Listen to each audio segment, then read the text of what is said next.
can one understand Krishna? Huh? How can one understand Supreme Lord Krishna? Huh? Only by the mercy of Krishna. Do you understand? In this example, Acharyas give, as by the help of the sunshine one can see the sun.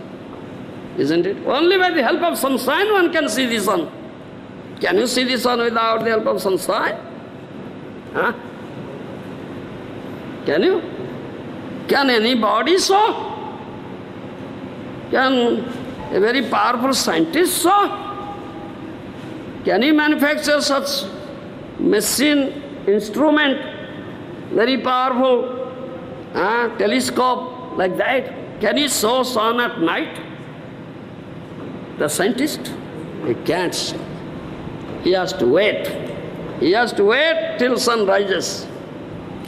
The sun rises, then sun effulgence. Sun's rays are there, sunshine is there, then he can show, yes, see the sun now.